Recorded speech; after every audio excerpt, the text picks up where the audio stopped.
ஆனாலும் வள்ளலார் சொன்னார், என்ன சொன்னாரு? கருணை இல்ல ஆட்சி கடிகு ஒழிகன்னு பாடுறாரு வெள்ளக்காரனை பார்த்து.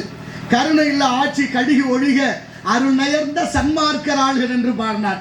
இப்ப நினைச்சாலும் நினப்புக்கு வந்துகிட்டு தான் இருக்கு. என்ன செய்யறது? வள்ளலாருக்கு எல்லா இன்பமும் கிடைத்து விட்டோனே கண்ணீர் விட்டு அதில் அழுகிறாரு, கதறுகிறார், பொன்னம்பலவான நினைத்து.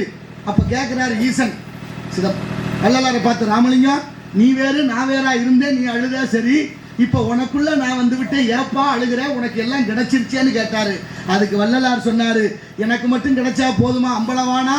இந்த நாட்டில் இருக்க எல்லாருக்கும் எல்லாம் கிடைக்க வேண்டாமா? அதை நினைச்சு அழுகிறேன்னாரு. இங்க எப்படி தெரியுமா? தமக்கு மட்டும் வந்தா போதும், அதனால எவன் செத்தாலும் கவலை இல்லைங்கிற போக்குக்கு மாறி இருக்கிறோம். எவ்வளவு பெரிய வேதனை பாருங்க. எல்லாரும் வேணும், எல்லாரும் நல்லா இருக்கணும், அதைத்தான் நினைக்கிறோம். சரியான புரிதலும் சரியான பக்குவமும் நமக்கு கல்வி கொடுக்குதுன்னா இந்த கல்வியை எப்படி பயிர்க்கணும், பெற்றவங்க பிள்ளைகளுக்கு என்ன சொல்லி கொடுக்கணும், இந்த நாட்டோட வரலாறுகள் என்ன, என்ன நடந்துகிட்டு இருக்கிறது, என்ன நடக்கணும் என்ற தொலைநோக்கு சிந்தனை இல்லை. அன்றாட வாழ்க்கை புறா போல கபோத விருத்தி, உஞ்ச விருத்தி, அஜகர விருத்தின்னு 4 இருக்கு.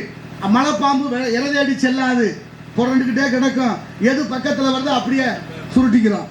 அதுபோல உஞ்ச விருத்தி என்பது இந்த சாமியார்கள்லாம் கதிரை அறுத்த பிறகு கொட்டி கிடக்கிற நெல்மணிகளை பொறுக்கி அதை இடிச்சு அந்த அரிசியில சாப்பிட்டு வாழ்ந்தார்கள். கபோத விருத்தி என்றால் புறா, புறா கூண்டுல ஒரு நெல்லுமணி இருக்காதான், நாளைக்கு வேணும்னு அன்றாடம் சாப்பிட்டு அன்றாடம் வாழ்வது. இப்படித்தான் இந்த மனிதர்களும் பல வகையான மனிதர்கள், 4 நிலையான மனிதர்கள், கிரகஸ்தன், வானப்பிரஸ்தன், சன்னியாசி, பிரம்மச்சாரி என்ற 4 நிலையை அடையணும்னா ஒவ்வொரு படியும் நமக்கு பக்குவமாக எடுத்து வைக்க ஆன்மீகங்கள் நிறைய கற்றுக் கொடுக்குது, இலக்கியங்கள் சொல்லிக் கொடுத்திருக்கு. ஆனா யாரும் அதை சரியாக கற்பிக்கவும் இல்லை, கற்றுக்கொள்ளவும் இல்லை என்பதுதான் நிதர்சனமான உண்மை. இந்த நாடும் நாட்டு மக்களும் நலம் பெற வேண்டும் என்றால் நல்ல விஷயத்தை கடைபிடிக்க வேண்டும்.